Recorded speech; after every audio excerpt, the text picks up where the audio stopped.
Hello, everyone. I am so excited to introduce you to Larissa Noto from the lovely little Lotus. And Larissa works with lots of different organizations as a trainer. We're going to talk about that. But we're here together because I really wanted to talk to Larissa about unpacking this idea of trauma-informed yoga. I feel like it's so important for us as parents, as educators, as teachers, in different communities and different spaces to really come through this lens of what are we looking at for children, making sure that we are thinking about the possible traumas that are happening for children, especially right now after the pandemic. So to get started, I'd love to hear from you, Larissa. What's your background, your passion, your work? We've known each other for years, and you've got your fingers in all different kinds of pies. So I'd love to, yeah, exactly. I'd love for you to share with us and tell us all about your kids yoga teaching. So my original background, I was an educator, and then I ended up going to law school. And I want to say that all of those experiences, both education, and I went for education law to law school. So it's kind of Okay. interesting how life works. Yeah. I went to law school, but I was doing yoga as my practice for me the entire time to Yeah. keep me really grounded Yeah. and focused at a time when I was working full time, going to law school, and there was a lot of things happening.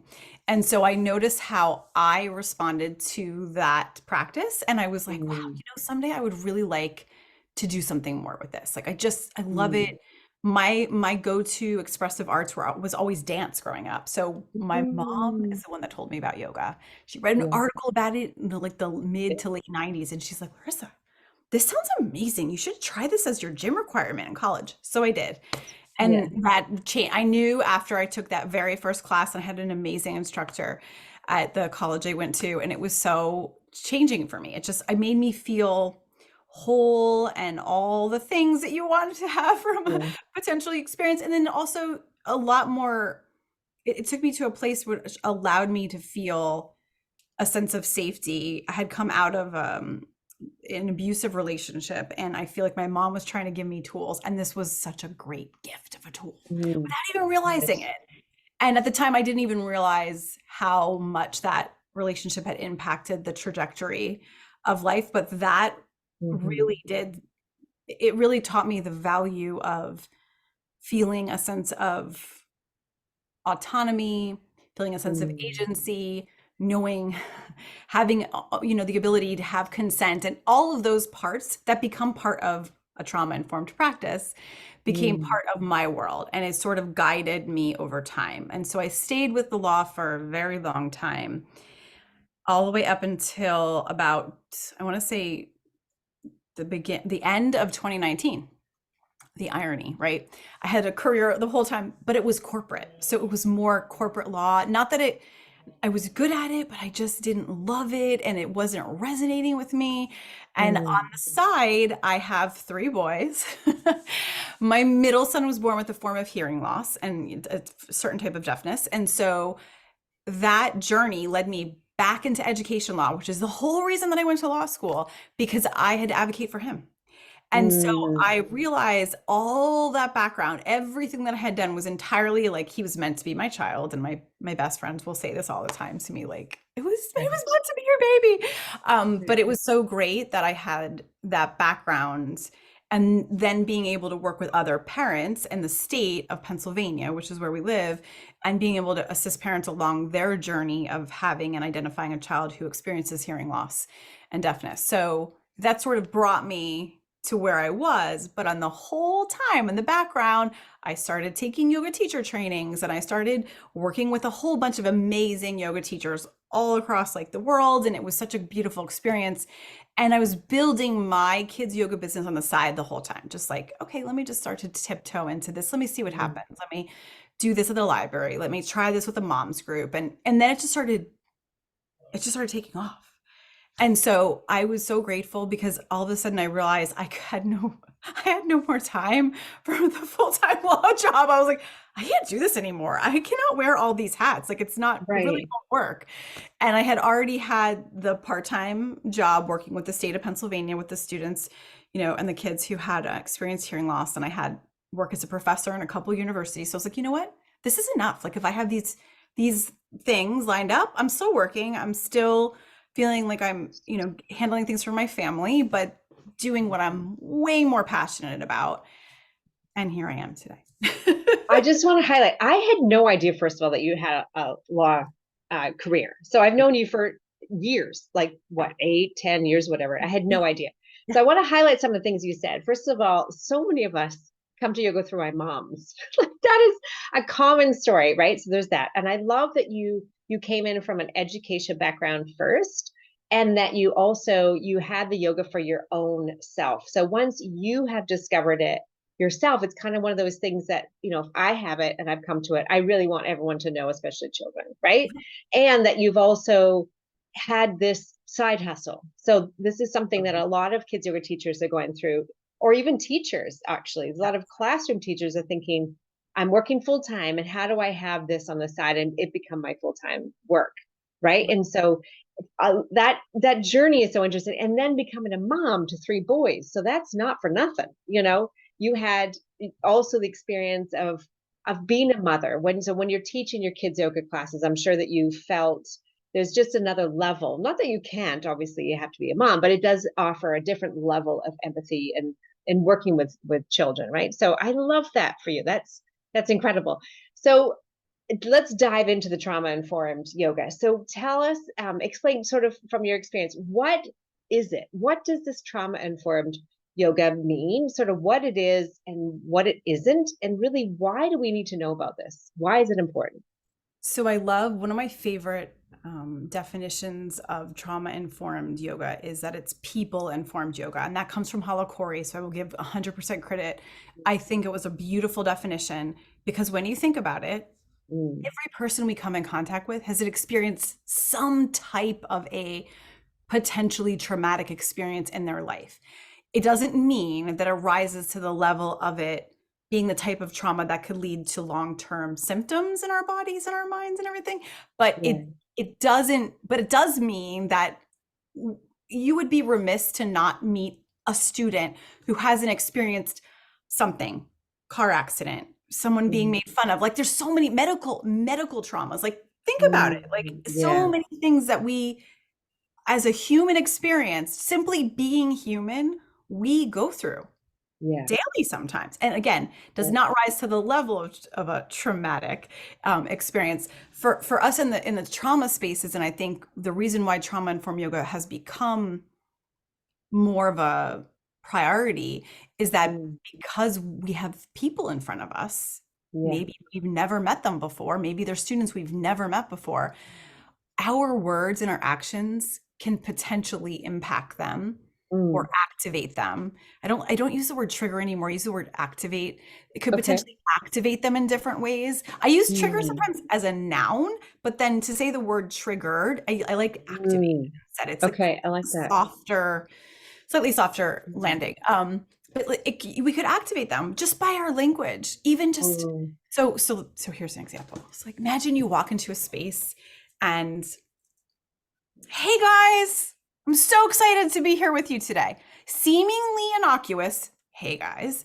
However, mm, how do we know who's it on? We don't know who's in front of us. We are not sure what their background was.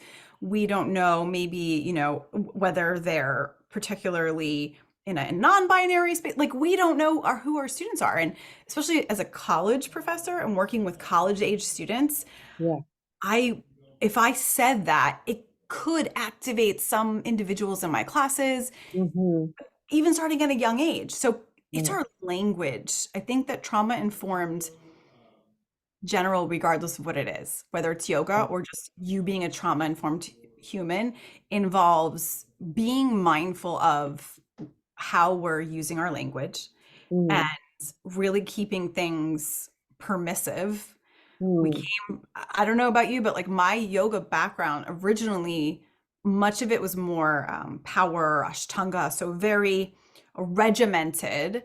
mm, There's not a lot of permissiveness there. There's not a lot of room for, oh, well, maybe you can try this, or perhaps this arm wishes mm, to reach to the sky, or maybe it reaches. So, not having that language in a class, mm, let's say a student arm really hurts to raise super high. So that's it seems simple or not so simple, but like in retrospect, when you're looking at how you're teaching, I mean, it could potentially be harmful. We just don't know. So I love it. I that's love the it.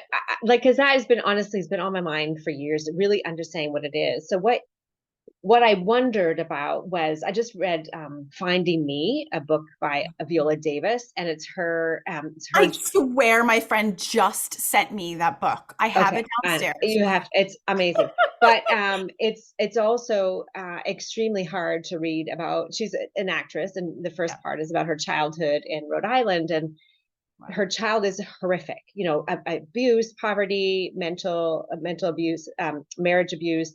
You know, the whole it's awful. And in fact, I just felt so uncomfortable reading it, which is a good thing, right? Because it really hit me, and it still has sat with me even a couple weeks later. But that I can clearly see that is a child who is traumatized, right? And then I think about my own life, that my daughter, you know, she's 12 now, and I think about, you know, her experiences growing up. You know, my daughter, I've explained, she's on the spectrum, ADHD, anxiety, depression, there's all kinds of things going on, which was such a surprise because I came from such a happy-go-lucky family, seemingly. You know, I love my parents. You know, it was, Great.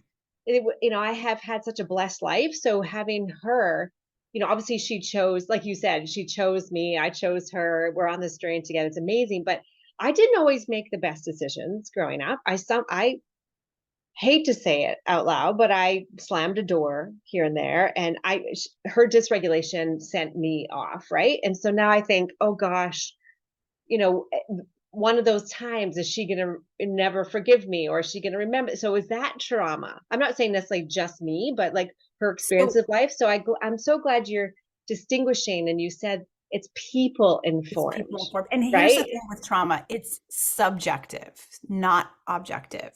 So Mm, you may have had lots of, again, potentially traumatic experiences, but mm, you may have had also one, you just need one person in your world who was there for you to support you through those mm, potentially traumatic experiences that enabled you to have the resilience and mm, the resources and the support to be able to work through those potentially traumatic experiences so they yeah, did not lead to long-term consequences of holding trauma in your body in different ways.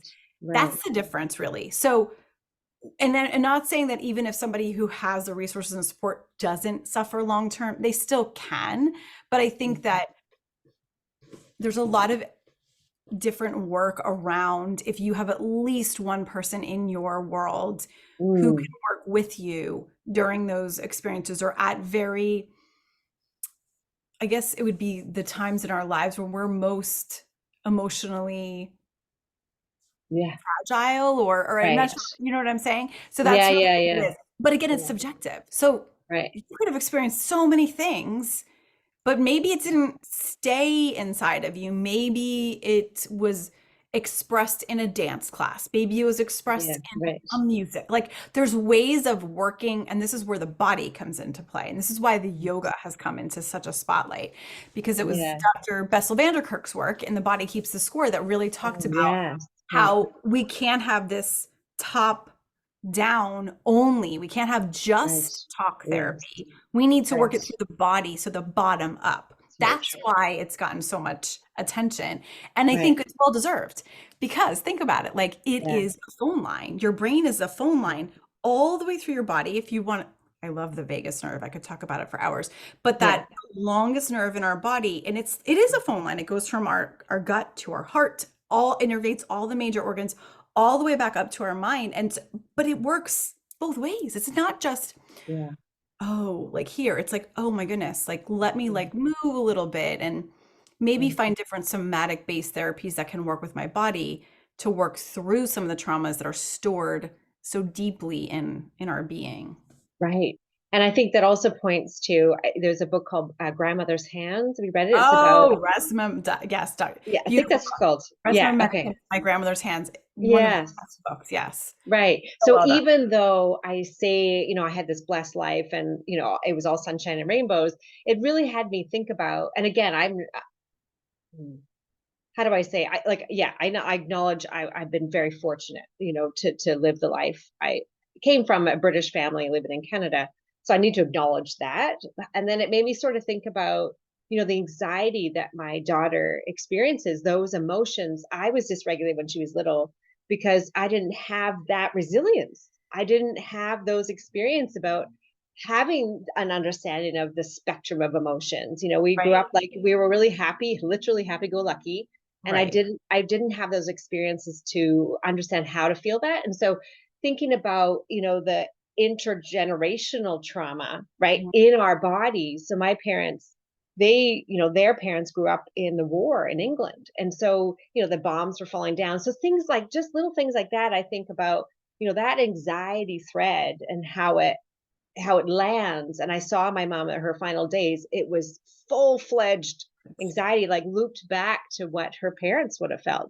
So to have that understanding of the like what Mona Delahook talks about, the iceberg, Yep. what we see. So we see these behaviors, especially right now, right, Larissa?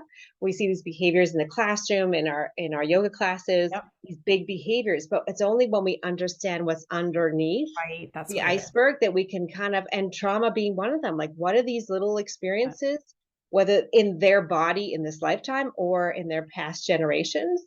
Hmm.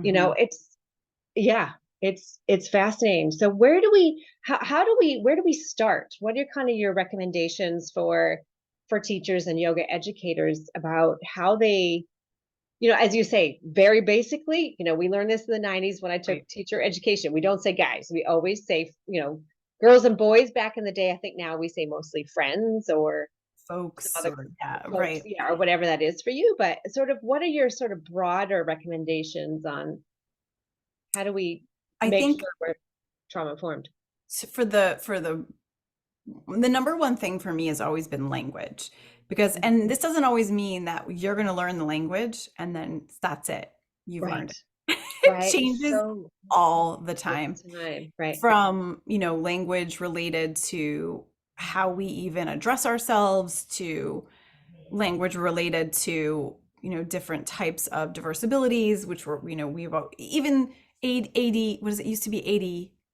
ADD is now ADD. ADHD, and that's is the only like, and it's so interesting because that is also very important to know. And I think that being mindful of language is the very first thing for me. And you could learn that in so many ways. It could be by reading some of these preeminent works in this field of trauma that Mm, have been so, I mean, the research and the timing has been just amazing.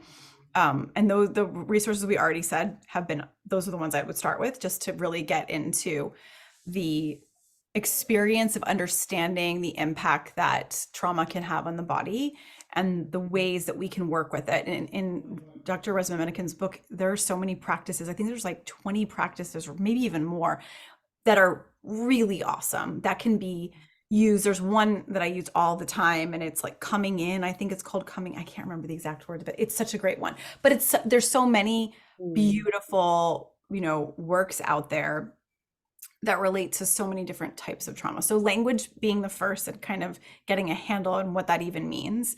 And yeah. then I also think that having really choices built into your classes at the very Mm, least.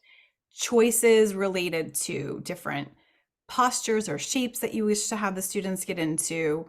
I think also just having choices to not do anything, to just be there in the moment. And I mm. know that sometimes that could, I think as a teacher, your wish is that you want everyone to experience it, but maybe in the moment the student isn't ready to experience it, or they've come from a different space that day. And just simply being there is a win in a teacher's mind.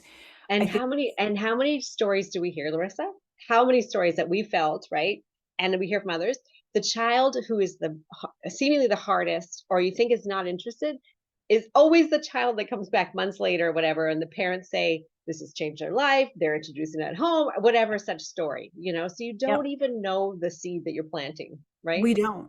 And there are so many worthwhile seeds to plant in our spaces. And I think that that goes to the next thing, which is this flexibility.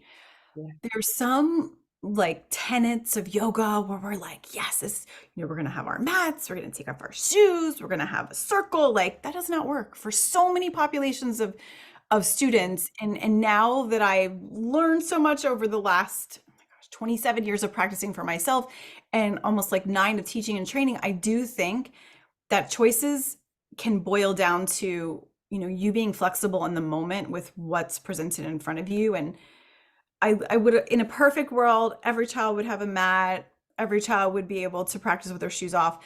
But to be honest, some students' sensory cannot handle the shoes being off. Some students' sensory cannot handle a mat. It's too much. So like slide it off to the side. And in some spaces, I do not even use mats anymore. And I never thought I would say that ever.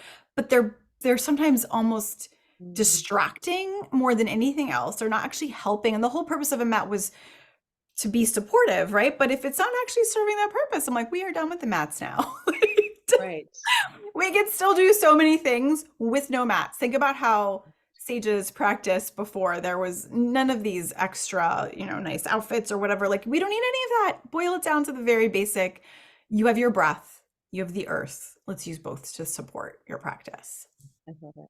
I love it. Yeah, and I think that there's a couple things to take away from this too, right? That we don't have to have it all perfect all at once. So I don't want people leaving here like, if I'm not Larissa, I can't do this, right? Oh And no, it's about when you, what is it that Maya Angelou said, if when you know better, you do better. And exactly. you just take each step as you go and you 100%. try things out. Like I spoke to someone recently about multiculturalism within kids yoga, Right. and there's so much to unpack there. But I think what our takeaway really is, you just got to get in it. You got to play with it, try some things out, Hmm. make mistakes, and then Exactly. uh, you know clean it up or whatever. But you have to take those steps, not to be afraid of addressing different cultures, different genders, or whatever, working with different people. Right. And then there's also that piece of, I was in a classroom recently where, it was 22 children, probably about 8 of them, I looked up, and about 8 of them had fidgets, and they were sitting on bouncy balls, and they had different Yep. chairs, and I was like, okay, wait up, Right. like in that moment I just thought it was so distracting, and I'm all about accommodations because that's where my kiddo is at. But when you start to use some of these things as toys and not tools, Instead of what the tools are. Yeah. it's kind of gone too far. So what I loved about your story there is that you start the class with probably your foundation. Everyone has a mat and you have your props, and then you look to see, okay, is this serving? Do we have some sensory folks? Do we have, what else is going on here, and you kind of like make it appropriate for them over time, so 100%. that, otherwise, if you really are yeah, it's got to be sort of in the middle. I'm such a middle person, but do you know what I mean? It has Yeah, to be. it is in the middle. And for the way that we teach, even it has evolved in all my teaching. It doesn't matter whether it's children or adults. I now change it where I'm starting in a space where I know pretty much guaranteed like 97% of the folks in that room are going to be able to do where I'm starting. And Yeah. then I will start to slowly, incrementally add new things on, knowing that there's going to be a sense of, oh, I can do this, Mhm. accomplishment. So there's Yeah. never that I can't do yoga because I'm not flexible. We hear this all the time, right? Oh my But I gosh, think right? there's also stereotypes in some students' minds as it relates to the practices that we do, that you Yeah. have to look a certain way. You know, Yeah. you do not have to be white. You don't have to have fancy clothing. You don't Yes. anyone in any body can do this practice. We just have to make the practice available to them in a way that meets them where they are. Right. And I think it's also who you be, right? So Right. you're bringing yourself, you're being open, right? To kind of take away that stigma, because I know, the middle schoolers and the upper elementary now, you can't even mention the word yoga. Yes, there's so many spaces we don't, so it's mindful movement. Right, right, right. Because it just like there's a stigma attached to it now. They've heard Yes, about it. Oh well, my daughter's like, I don't want to do what she does. right, So right. totally. And so there's there's ways that we can meet them. So next I'd love to hear a story. Tell us a story about trauma. So I feel like I think one of my earliest experiences in, making sure that I was meeting students where they were was one of the times I was teaching at an elementary school, and I was there were mats, okay? And there were mats, and there were, all a few extra tools that we could have during the day in that sense. And we would meet after school, and it was so interesting because I remember thinking to myself, well, we don't need the mats if they're going to be distracting, so we're going to not even take them out next time. Yeah. And the shoes to me, the story of the shoes to me is one of the most, because I feel like this goes to, I posted something about gratitude, but like gratitude for socks. Socks are amazing, right? But doesn't mean that every child has socks. And so there was this class that I was working with, and so many students had been automatically taking off their shoes because they had done it with a prior instructor. And there was the same students who really did not want to take off the shoes. And I was like, you do not have to take off your shoes. And they were so surprised that that was Mhm. okay. And I was Right. like, none of you ever have to take off your shoes if you don't want to. Just know that Miss L says that it is okay for you to keep your shoes on to do yoga with Miss L. I don't know if another instructor is going to be the same way, but at least with me, like, you can keep your shoes on. And afterwards, I just remember one of the students gave me like the biggest hug because that student was so embarrassed that they did not have socks. And like another week, it was like they had socks, but there was hole in them. Like, it was things like we might take for granted because of the Right. privileged world that we live in, but it made such a difference to the students that I had, that I was really working in a space where they felt seen and heard, and again, where they had a choice Yeah. in what was happening. And that the shoes is huge. Right. I And it think was about such a yeah, such a simple story. And simple. that I feel like that really takes it home. So what advice, Larissa, do you have for people that want to go into this a bit deeper? Some books we talked about. How about some training? I know that you do some Right. training in this So I area. do. I love trainings. I do. I offer a trauma informed yoga and mindfulness for all ages. It's not specific to children, but we do talk about children a lot in it. Parts one and parts two via Child Light Education Company. I really love the trainings. They were originally advanced by my predecessors who are still doing amazing work, but they just turn things over toward me. And I'm very grateful to them for trusting me to continue the work in this space and to take it to another. We added this part two along the way because there are so many specific spaces where we go into a little bit more depth as it relates to very specific types of potentially traumatic experiences you may encounter as a teacher. So Right. definitely recommend looking up Child Light. Very honored to be part of that work as well. So yeah, that's the space. And I have upcoming via my own website too, just a little tips and tricks for trauma informed practitioners. Oh, That's great. It's coming super soon. I have to thank Kara Willie because she's the one that told me to do this. Oh, Because she's amazing. Yeah. she's amazing. I kept doing mini sessions in her rocking yoga training. Oh, yeah, yeah. It's like, you need to just do this, Larissa. Just put this is very, and it's not just Yeah. trauma informed. It's actually called making your spaces inclusive, accessible, and trauma informed. And Yeah. it's simple and it's not a lot, but it's just little Right. tips and tricks to add along the way that I've experienced, which I appreciate too. So I'm grateful about that too. And yeah, that's where you can find me. So Love it. And I think that speaks to so much of this work too can feel a bit daunting, or we don't really know. It's like, remember back in the day, or still now, what is meditation? And so just even making it, simplifying it to define what it is so helpful for everybody, because they probably are doing all the things anyway, but it's right. about the intentionality that we put behind it. So that Exactly. in our minds we think, okay, let's really make sure we're doing this, not just something that we do anyway. Right. So Totally. yeah, I love it. Do you have anything else to share before we finish our No, time? I feel like the only other thing I would say is I do recommend the trainings. I feel like all humans should take a trauma informed training only Yeah, because it makes you think of things so differently.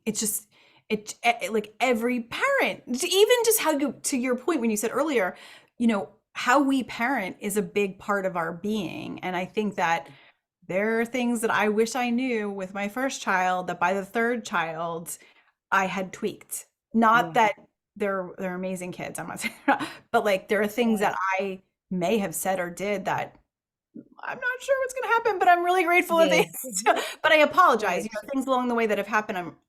Hey, mom's still learning. Like I'm still learning along the way. I don't have a book. There is no book to parent all three of you. Like, and you're Right. all different human beings and you all come with your own sets of awesomeness and also sets of challenges. So as do I. So let's see how we can kind of meet in a space together and work through this.